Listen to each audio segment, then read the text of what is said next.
आशुतोष, ये कहां से आरोप लग रहा है कि भाई क्या क्या मुस्लिम टैक्टिकल वोटिंग क्या डर कहीं ना कहीं सता रहा है, इसके वजह से ये बार बार आरोप लग रहे हैं? किरीट के पास हम जाएंगे, लेकिन आपसे जानना चाहेंगे। देखिए साहिल, ये भारतीय जनता पार्टी की आखिरी कोशिश है, क्योंकि उनका पूरा गेम जो महाराष्ट्र के अंदर है वो अब इस बात पर आकर टिक गया है कि दरअसल हिंदू मुसलमान के बीच में आप पोलराइजेशन कर सकते हैं, नफरत की राजनीति कर सकते हैं, और उसको एक लॉजिकल, जिसे कहते हैं लॉजिकल, तार्किक परिणति तक पहुंचाने के लिए अब इसको मेक बिलीव वर्ड में कन्वर्ट करने की कोशिश की जा रही है। आप ध्यान रखिए कि जिस तरीके से बांग्लादेशी इन्फिल्ट्रेटर्स की बात झारखंड में की जा रही थी, एक दिन पहले की बात है, वहां भी ईडी ने इसी तरीके से कुछ ऐसे जगहों पर छापे मारे और ये बताने की कोशिश की जा रही कि देखिए भारतीय जनता पार्टी और उनकी सरकारें किस तरीके से बांग्लादेशी घुसपैठियों के मसले पर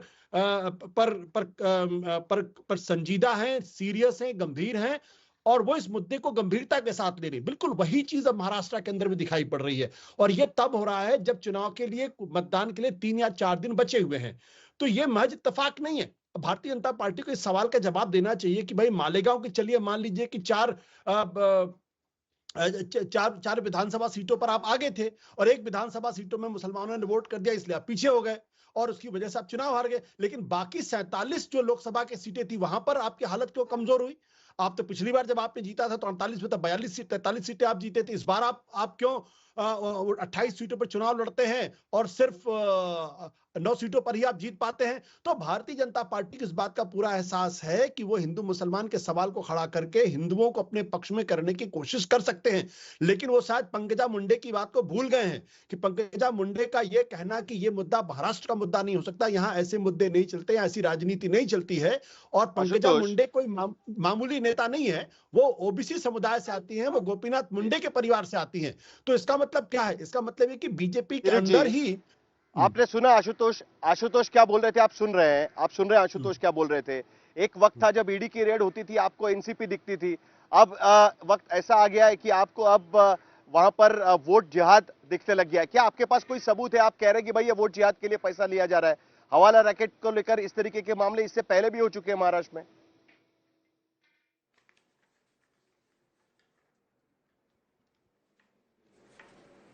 किरीट जी, आपको आवाज आ रही है? हाँ जी, हाँ बोलिए। हाँ, वास्तव में ऐसा है कि किरीट जी, सवाल यही है प्रकार से गए साल भर में, गत एक वर्ष से लोकसभा चुनाव और अब विधानसभा चुनाव ध्यान में रखकर कांग्रेस, उद्धव ठाकरे, इन्होंने जो स्ट्रेटेजी बनाई, और हम देख रहे हैं करोड़ों रुपया आ रहे हैं। संस्था है, वो कागजी संस्था है, वो बड़े बड़े सम्मेलन सभाएं आयोजित कर रही है। और वोट जिहाद शब्द किरीट सोमैया का नहीं है, ये राहुल गांधी का है। राहुल गांधी पर के पारिवारिक मित्र सलमान खुर्शीद, उनके परिवार ने कहा कि वोट जिहाद, आप जिहाद के लिए मतदान करो और मोदी भाजपा को हराने के लिए। लोकसभा में देखा, भी विधानसभा के समय पर भी इसी प्रकार का चल रहा है। वो उलेमा बोर्ड 17 मांगे देते हैं, ये स्वीकार करते हैं, फोटो निकालते हैं, सोशल मीडिया में डालते हैं। ये क्या नया आया? मराठी मुस्लिम सेवा संघ, 400 एनजीओ का फेडरेशन, वो भी इसी प्रकार की बातें करता है। उलेमा काउंसिल, वो भी इसी प्रकार से भी पर्सनल लॉ बोर्ड। तो वास्तव में मुद्दा यह है कि उसी समय पर मालेगांव में कोई सिराज मोहम्मद, अभी उसकी दुकान मैंने देखी, कल मैं मालेगांव गया था, उसका घर, वही खुद की 5-50 लाख की प्रॉपर्टी, वो 12 हिंदुओं के नाम से बेनामी अकाउंट खुलवाता है, दूसरी बैंक में वापस वही 12 अकाउंट, 200 करोड़ रुपया उस खाते में 4 दिन के अंदर आया। और 50 करोड़ सूरत, 50 करोड़ अहमदाबाद, 50 करोड़ मुंबई, 50 करोड़ मालेगांव हवाला से ट्रांसफर कर दिया गया। ये है कौन सिराज मोहम्मद? पैसे आए कहां से? नहीं तो अच्छा है ना, उस पर मालेगांव पुलिस कार्रवाई कर रही है, उस पर ईडी कार्रवाई कर रही है, लेकिन इससे आपको वोट जिहाद कहां से दिख रहा है? भाई हवाला रैकेट को लेकर मेरे पास अभी 3 उदाहरण पड़े हुए हैं। मैं तीनों उदाहरण आपको गिनवा सकता हूं जो पिछले कुछ दिनों में हुए। सितंबर 2024 में देवा में इस तरीके की बात हुई थी, 20,000 रुपए इस तरीके से पास आउट किए गए थे हर पैन नंबर के साथ में। सिमिलर स्कैम हुआ था जब हंड्रेड्स ऑफ करोड़ रुपीस 2016 और 17 जब आपकी सरकार थी महाराष्ट्र में, तब भी इसी तरीके का मामला हुआ था, ईडी ने तब भी उस पर कार्रवाई की थी। अब अक्टूबर 2023 में दोबारा आपकी ही सरकार थी है, तब भी इसी तरीके का स्कैम निकल कर आ गया, 16,180 करोड़ का थाने साइबर सेल ने इसको निकाला था। तब तो वोट जिहाद की बात हुई नहीं थी। आज चुनाव के पहले आपको सिराज नाम के व्यक्ति का जो हवाला रैकेट चल रहा है उसके लिए पैसा निकाल रहे हैं, वोट जिहाद से कहां जोड़ रहे हैं आप इसको सर? मुझे लगा मैंने इस चर्चा में भाग लेना, ऐसा मुझे लगा। ऐसा है या मैंने सुनना है? नहीं, मैं सवाल पूछा है आपसे। मैंने आपको सवाल पूछा, मुझे बोलने देने वाले हैं या आप लोग ही भाषण करके एक तरफी? अरे ये सब उदाहरण कौन से उदाहरण? सवाल पूछा है किरीट जी, आप जवाब दीजिए ना, वोट जिहाद कहां से जोड़ रहे हैं? मैं आपको ही सवाल पूछ रहा हूं। भैया साहिल भाई, अब एक ही तरफ डिबेट करने वाले होगे तो फिर मुझे क्यों खड़ा रखा है? नहीं, बोलिए। मैंने सवाल आपको पूछा है साहिल। हाँ तो उनको बोलो, बीच में मत बोलो। अरे सर सवाल तो, और या उनको बुलवाना है तो आप बुलवाते रहिए, मुझे कोई दुख नहीं होगा। भैया विधानसभा चुनाव घोषित होता है, उसके बाद में सिराज मोहम्मद, वो वहां के उसके यहां काम करने वाला ड्राइवर उनके 11 दोस्तों के नाम से बेनामी अकाउंट खोलता है। 4 दिन में अकाउंट खुलते हैं। 4 दिन में उत्तर भारत के 172 बैंकों में पैसे डालकर यहां पर कुल मिलाकर 224 करोड़ जमा होते हैं। वो सिराज हुसैन उसके बाद में 4 दिन में ये 4 जगह 50-50 करोड़ हवाला से और कैश विड्रॉल से भेजता है। वो पैसे कहां गए, वो किसके पास गए? मैं दूसरी बात कहता हूं कि भैया मैंने नहीं, राहुल गांधी की कांग्रेस, नाना पटोले, पृथ्वीराज चौहान, उलेमा काउंसिल को कौन मिला? ये लोग मिले। मराठी मुस्लिम सेवा संघ को कौन मिले? ये मिले। इन्होंने कहा इनके 400 एनजीओ है, 400 सभाएं दी है। वह पैसा कहां से आया? ये दोनों के बैंक ट्रांजैक्शन, उनके खाते, उनके जो रिजल्ट है, इनकम टैक्स रिटर्न है, 500 रुपया खाली।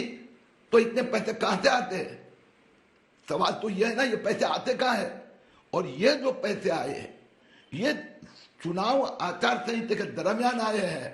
और ये जो सिराज मोहम्मद है वो इस प्रकार की एक्टिविटीज का एक्टिविस्ट है, एजेंट है। और इसीलिए अभी तो सिर्फ ईडी की कार्रवाई हुआ। मैंने तो प्रार्थना की है कि एनआईए से लेकर CBI, bank intelligence unit, reserve bank, सबने ये देखना पड़ेगा। उलेमा काउंसिल मैंने नहीं खड़ी किया, आपने निवेदन दिया, आपने तथरारी मान्य की।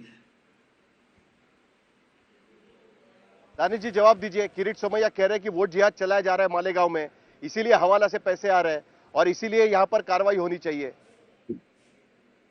देखिए, मैं एक बात आपको बताऊं, दरअसल दिक्कत क्या है, वर्तमान सरकार जो बैठी है केंद्र में और राज्य में, दोनों राज्य में भी तो इनकी अलायंस की सरकार है। सवाल इसमें आके ये खड़ा है कि यही एनसीपी के जो पूर्व नेता हैं, इनके खिलाफ खुद देश के प्रधानमंत्री जी आकर जब स्टेटमेंट देकर के गए थे कि किस तरीके के लोग लिप्त हैं करप्शन में, फिर उसके बाद ये हुआ कि सरकार में वो शामिल हो गए तो सारा मामला जो है बिल्कुल गायब हो गया उसमें से। इसी तरीके के मामले एनसीपी के पूर्व जो बड़े नेता थे उनके खिलाफ भी आरोप लगाए गए कि भाई इनके अंदर में अंडरवर्ल्ड का पैसा है या बड़े जो डॉन है उनका पैसा है। अलग अलग तरीके की बातें होती रही हैं, लेकिन उनके खिलाफ कभी कोई कार्रवाई नहीं हुई। इससे बड़ी बात मैं आपको बताऊं, कोरोना काल के बाद एक यूनिट बनाया था जिसको हम कहते हैं PM care fund. PM care fund पे आज तक किरीट सोमैया जी बैठे हैं हमारे सामने, इनसे पूछ लीजिए कि इसका कुछ डेटा बेटा आपने सीएजी का रिपोर्ट पार्लियामेंट में कहीं पेश किया क्या? यहाँ कहीं महाराष्ट्र के अंदर में वो कौन उद्योगपति थे जिन्होंने पीएम केयर फंड के अंदर में पैसा दिया है? वो कौन लोग हैं? क्या उनका कोई डेटा इन्होंने सीएजी का रिपोर्ट या सदन में, महाराष्ट्र के सदन में कहीं कोई पेश किया? नहीं किया। दिक्कत क्या है कि आप जब अपनी राजनीति करने निकलते हैं तो आप जिस राज्य में चुनाव है, चुनाव वाले दिनों में ईडी अपना काम करने निकलती है, तो क्या देश को समझ में नहीं आ रहा? आपकी आपकी जो महाराष्ट्र की जो सिचुएशन है, महाराष्ट्र की सिचुएशन आप देखिएगा, लोग जो हैं बराबर वो हुए हैं, और इस तरह की जो कार्रवाई अब तक करती आई है सरकार, लेकिन दानिश जी इसके सवाल वो ये खिलाफ उठा मुझे रहे हैं लगता कि ये पैसा जो है वोट जिहाद के लिए इस्तेमाल किया जाने वाला था। क्या इस उनके जी। आरोप का कोई जवाब है आपके पास? उसके बाद किरीट जी से उसका जवाब लेना है जो आरोप आप लगा रहे हैं। देखिए, मैं आपको एक बात कहूं कि सबसे पहले तो कोई भी सरकार के मामले में काम करने का जो तरीका है, ये जो आप बता रहे हैं कि 200 करोड़ रुपया किसी अकाउंट्स में ट्रांसफर हुआ, अभी तो ये महज इन्वेस्टिगेशन स्टेज पर है, अभी तो इसका कोई फैसला नहीं आया। लेकिन मैं आपको एक बात ये कहता हूं कि ये जो भी लोग हैं, अगर इस तरीके के इनके पास इतना सारा पैसा है, और अगर ये सरकार में कहीं कोई तब्दीली के लिए कर रहे थे, तो इनको अकाउंट में लेने की जरूरत कहां है? बहुत सारी जगहों पे बहुत सारे तरीके और थे जहां पे हासिल किए जा सकते थे। हमने देखा है गुजरात में, हमने देखा है उत्तर प्रदेश में किस तरीके से पैसे बांटे गए थे, क्या नहीं देखा? हमने तो पार्लियामेंट में भी देखा है कि जहां पार्लियामेंट में सरकारें उठाने और बिठाने के लिए नोट्स के बंडल देखे गए थे। तो ये जो करप्शन वाला जो पूरा मामला किरीट जी, है, ये तो उसमें उल्टा आरोप इतनी लगा रहे हैं सारी आप पर। ट्रांसपेरेंसी नहीं, सुनिए, यहाँ इतना ज्यादा ट्रांसपेरेंसी नहीं है कि कोई 200 करोड़ रुपया अकाउंट में लाएगा और उसके बाद उसको डिस्ट्रीब्यूट करेगा। मुझे तो ये लॉजिक समझ में नहीं आता, और ये बात मुझे लगता है कि ये पार्टी जो है इनकी लोगों के गले में उतार नहीं पाएगी जो ये कहना चाह रहे हैं। आप जो कहना चाह रहे हैं वो गले में उतर नहीं पाएगा। किरीट जी कह रहे हैं भाई ये तो हमेशा होता है, ये तो कई जगह पे सरकार बदलने के लिए इस्तेमाल किया गया था, ये एनसीपी पर आरोप लगाते समय भी इस्तेमाल हुआ था, इस तरीके की चीजें, ये तो चुनावी जुमले की तरह इस्तेमाल किया जा रहा है ईडी की कार्रवाई। किरीट जी वास्तव में ये जानकारी नहीं है, ये हकीकत है। देखो, मैं आपके सामने एक एक बैंक अकाउंट नंबर चाहे तो पढ़ता हूँ। ये नासिक मर्चेंट कोऑपरेटिव बैंक में अक्टूबर के दूसरे सप्ताह में बैंक अकाउंट खुले, पैसे आए और निकले 20 दिन के अंदर। अभी रोज ट्रेडिंग कंपनी, गणेश मिसाल, प्रतीक जादव, मनोज मिसाल, ये सबके अकाउंट FIR भी हो गई है और सिराज को गिरफ्तार भी किया गया है। सिराज के आज तक के सब bank statement, income tax return देके वो 5-10 लाख की इनकम दिखा रहे हैं। तो ये तो अक्टूबर 2024 में चुनाव आचार संहिता घोषित होने के बाद में एकदम इतने रुपए आए कहां से? 172 ब्रांचेस में थे, और ये पैसे 4 दिन के अंदर 50 करोड़ 4 जगह, एक सूरत की कंपनी में जो अहमदाबाद की प्रगति ट्रेडर्स में गए, फिर सूरत की MK मार्केटिंग में गए, मुंबई में महवाला से गए, और मोइन खान जो सिराज का मित्र है वहां पर 200 करोड़ रुपए निकाले गए। तो ये पैसे, दूसरा मैंने जो कहा भाई, जो इनके पास ये मुस्लिम संस्थाएं गई, उन्होंने डिमांड रखी, 17 उलेमा की संस्था ने डिमांड रखी, वो इन्होंने फोटो छापे, मैंने नहीं। ये मुस्लिम, मराठी मुस्लिम सेवा संघ 400 संस्थाएं ये इनके पास गए, और कब? 30 अक्टूबर 2024 को। तो मेरा सवाल इतना ही कि ये दो संस्था इतना काम करते, उनके बैंक में 500 रुपए का ही ट्रांजैक्शन है, तो ये पैसा आया कहां से? मेरा सवाल यह है कि सिराज के खाते में 240 करोड़ रुपए बेनामी खाते में अक्टूबर 2024, ये पैसे गए कहां? और इसके लिए हमने ये मांग की NIA से लेके CBI, RBI सभी ने जांच करनी चाहिए। अभी तो ईडी की कार्रवाई शुरू हुई है, ये पैसे कहां से आए ये भी पता चलेगा, कहां गए ये तो सबको पता है।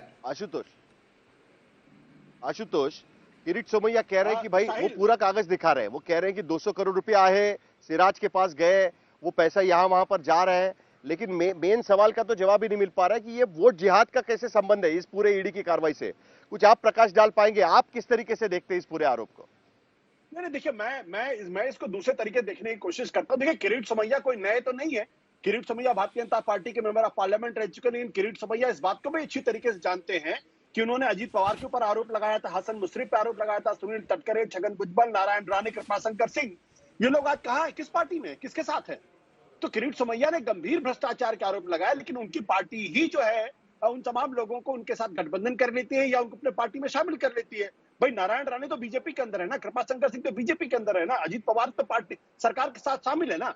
तो किरीट सोमैया की बातों में अगर गंभीरता होती तो भारतीय जनता पार्टी क्यों इनके साथ गठबंधन करती और क्यों इनको अपने साथ लाती। तो मुझे लगता है किरीट सोमैया आज की तारीख में भारतीय जनता पार्टी के अंदर हाशिए पर हैं। आपको अच्छी तरीके से याद होगा, देवेंद्र फडणवीस ने प्रेस कॉन्फ्रेंस में कहा था कि आप यहां से चले जाइए। अभी पिछले दिनों इनके ऊपर गंभीर आरोप लगे थे।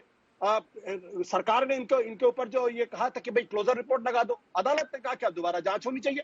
तो शायद ये भी हो सकता है कि किरीट सोमैया जी बुरा न मारे मेरी बात का, लेकिन अपनी राजनीतिक जमीन को दोबारा पाने की कोशिश कर रहे हो इस मुद्दे के माध्यम से।